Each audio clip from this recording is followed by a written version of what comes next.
வணக்கம். தமிழர் புத்தாண்டு நாள் வாழ்த்துக்கள், தமிழ் பொங்கல் வாழ்த்துக்கள். இந்த இரண்டு வாழ்த்துக்களையும் சினிமா முரசும் சார்பில் சொல்லிக்கொள்கிறேன். அடுத்து நமது உலகநாயகன் மக்கள் நீதி மைய தலைவர் கமல்ஹாசன் பொங்கல் திருநாளையொட்டி மக்களுக்கு நற்செய்தி சொல்லியிருக்கிறார், வாழ்த்துக்களை தெரிவித்திருக்கிறார். அதை லேசாக வாசித்து விடுறேன். தமிழர் பண்பாட்டின் சிகரமென கொண்டாடப்படும் திருநாள் பொங்கல். இயற்கைக்கும் உழவுக்கும் நன்றி பாராட்டும் இந்நாளில் இல்லங்களில் மகிழ்ச்சி பொங்கட்டும், இதயங்கள் இனிமையால் நிறையட்டும், தமிழ் மண்ணின் செழுமையும் தமிழரின் பெருமையும் உலகெங்கும் ஓங்கி ஒழிக்கட்டும். தமிழ்ச் சொந்தங்கள் அனைவருக்கும் எனது இனிய தைப்பொங்கல் நல்வாழ்த்துக்கள். உங்கள் நான் கமல்ஹாசன். இந்த அறிக்கை இன்னைக்கு வாழ்த்தாக வந்திருக்கு. இன்றைக்கு வேறு செய்திகள் எதுவும் இல்லை. தைப்பொங்கல் எல்லார் வீட்லேயும் பொங்கல் கொண்டாடிக்கிட்டு இருக்காங்க. ஆக நாம் இன்றைக்கி இந்த பொங்கல் நன்னாளை ஒட்டி 2 திரைப்படங்கள் பார்த்தோம்.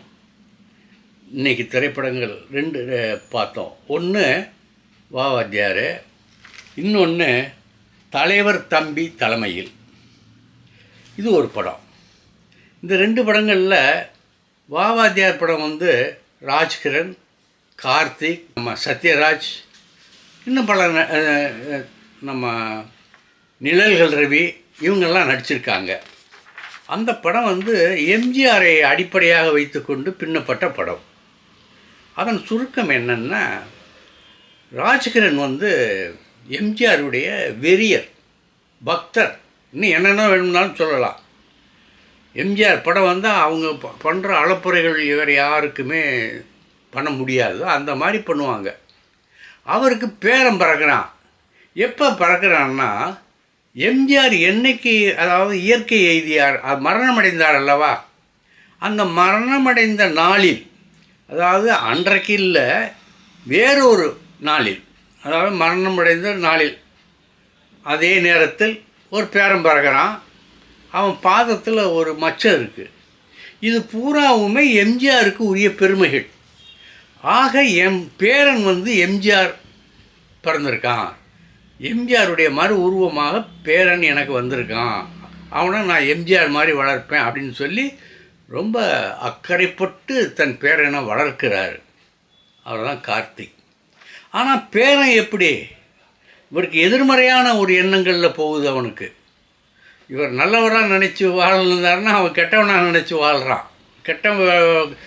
தீய சக்திகள்னு சொல்லுவோம்ல, அந்த சக்தியாக மாறிடுறாரு அந்த கார்த்திக்.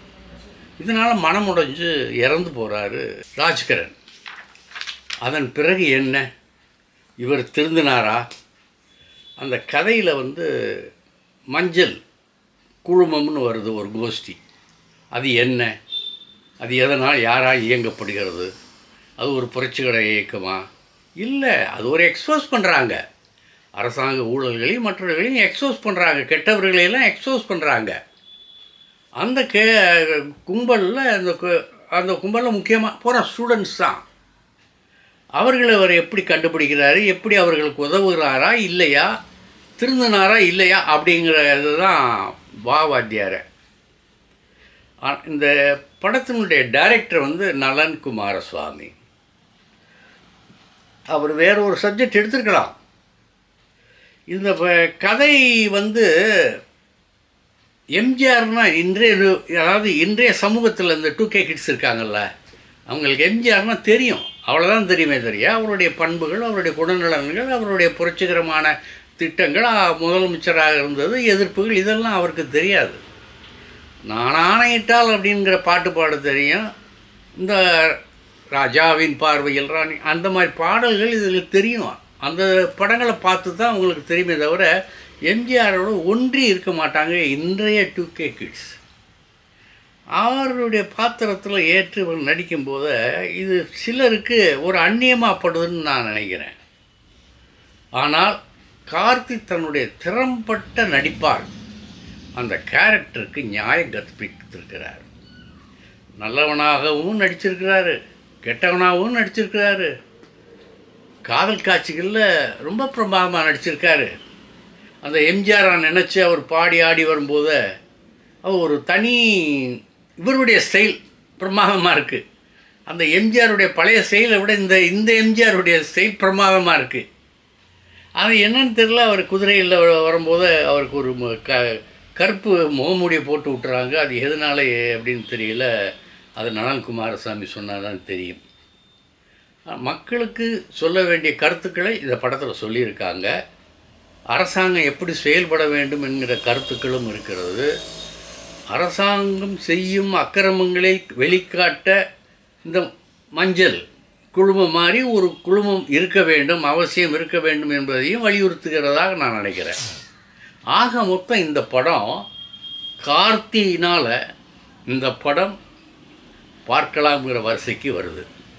இந்த படத்தில் கார்த்தி நடிச்சிருக்கல, வேறு யாராவது நடிச்சிருந்தா என்ன ஆகிருக்குன்னா அது ஒரு தீய கனவாக தான் எனக்கு தெரியுது. நன்றியா, அடுத்த படத்தை பார்க்கலாம். அதாவது தலைவர் தம்பி தலைமையில். இது கேரள டைரக்ட் பண்ணியிருக்காரு.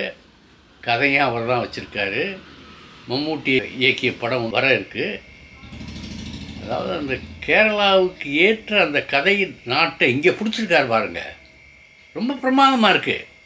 இதில் ஜீவா ஒருத்தர் தான் பெரிய கேரக்டர். அதுக்கடுத்து பார்த்திங்கன்னா தம்பிராமையா இருக்கார், இளவரசு இருக்கார். வேறு பெரிய நடிகர்கள் இந்த படத்தில் நடிகைகள்லாம் கிடையாது. கதை வசனமாக அந்த மாதிரி அனல் கக்கிறது அந்த மாதிரிலாம் கிடையாது. மார்த்தாண்டத்தில் இருந்து ஒரு மணமகன் வர்றான் கல்யாணம் பண்ணுறதுக்கு. யார் குடும்பத்தில்னா இளவரசு குடும்பத்தில் கல்யாணம் பண்ணுறதுக்கு வர்றான். இந்த இளவரசு குடும்பத்துக்கு பக்கத்தில் தான் நம்ம தம்பிராமையா வீடு இருக்குது. தம்பிராமையாவின் மகள் அந்த தண்ணீர் தொட்டி வாட்டர் டேங்க் இருக்குல்ல, அது மேலேருந்து விழுந்து தற்கொலை பண்ணிட்ட பிறகு இந்த ரெண்டு குடும்பத்துக்கும் ஒரு சலசலப்பு இருந்துட்டு வருது. கதையின் மையம் இதுதான். இதில் என்ன, இது எப்படி இந்த கதை விறுவிறுப்பாக மாறுது, நகைச்சுவையாக மாறுதுங்கிறத ரொம்ப பிரமாதமாக சொல்லியிருக்கிறாரு டைரக்டர். ஒத்தையாளானாலும் சிங்கம் மாதிரி சிலிர்த்து நடிச்சிருக்கிறாரு நம்ம ஜீவா. நல்லா ஒன்றும் இல்லைங்க, இவங்க வீட்டில் கல்யாணம் வச்சுருக்காங்க. யார்? இளவரசி வீட்டில் கல்யாணம், மகளுக்கு கல்யாணம். மாப்பிள்ளை மார்த்தாண்டத்துலேருந்து வந்துக்கிட்டு இருக்கான். இங்கே பக்கத்து வீட்டில் நம்ம தம்பிராமையாவுடைய அப்பா படுகலடு அது மண்டையை போட்டு விடுது. கல்யாணம் இன்னைக்குன்னு சொன்னால் அன்றைக்கே மண்டையை போட்டு விடுது, நைட்டே மண்டையை போட்டுருது. என்ன பண்ணுறது? கல்யாணம் பக்கத்து வீட்டில், சாவு இந்த பக்கத்தில் அடுத்த வீட்டில். இது எப்படி ட்ரீட் பண்ணுறது? இவர்களுடைய முந்தைய பகைமைகள் இது எப்படி இதில் இழுத்து செல்லுது, எப்படியெல்லாம் கஷ்டப்படுத்துது ஆட்களை அப்படிங்கிறதாங்க கதை. இதைத்தான் சிம்பிளாக சொல்கிறேன்.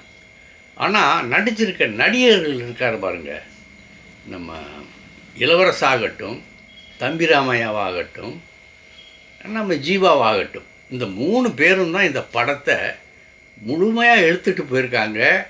சிரிக்க வைக்கிறாங்க, சிந்திக்க வைக்கிறாங்க, போரடிக்காமல் நம்மளை கொண்டு போகிறாங்க. நல்ல படம், நீங்கள் பாருங்கள். நான் கூட ஜீவாட்ட சொல்லிட்டு வந்தேன், ஜீவா இந்த மாதிரி படங்களில் நடித்து உங்களை பார்த்தே நான் ரொம்ப நாளாச்சு, ரொம்ப வருஷமாச்சு. எவ்வளோ வருஷத்துக்கு அப்புறம் தான் இன்றைக்கி பார்க்குறேன். நானும் படம் ரொம்ப நல்லா இருக்குது, தீபாவளிக்கு வந்த படங்களில் சிறப்பாக இருக்குது அப்படின்ட்டு நானும் சொல்லிட்டு வந்தேன். எனக்கு அந்த படம் பிடிச்சிருந்தது, உங்களுக்கும் பிடிக்கும். ஏன்னா மனசில் எந்த விதமான கல்மிஷங்களும் இல்லாமல், வஞ்சகம் இல்லாமல், துரோகம் இல்லாமல், நம்ம பக்கத்து வீட்டில் வாழ்கிறவங்கெல்லாம் எப்படி இருக்காங்க, அவங்களோட நம்ம எப்படி வாழ்வோம், நம்ம வீட்டில் ஒன்று நடந்தால் அடுத்த வீட்டில் எப்படி பாதிக்கும், அந்த வீட்டில் நடந்தால் நம்ம வீட்டில் எப்படி பாதிக்கும், இப்படி இதெல்லாம் குடும்ப ரீதியாக கொண்டு போயிருக்காங்க காட்சிகளை. மலையாள டைரக்டருக்கு வாழ்த்துகள். வாங்க இங்கே நல்ல படங்களை தாங்க. நன்றி, நாளை சந்திப்போம். இந்த வீடியோ உங்களுக்கு பிடிச்சிருந்தா லைக் பண்ணுங்கள், கமெண்ட் பண்ணுங்கள், ஷேர் பண்ணுங்கள், சப்ஸ்கிரைப் பண்ணுங்கள்.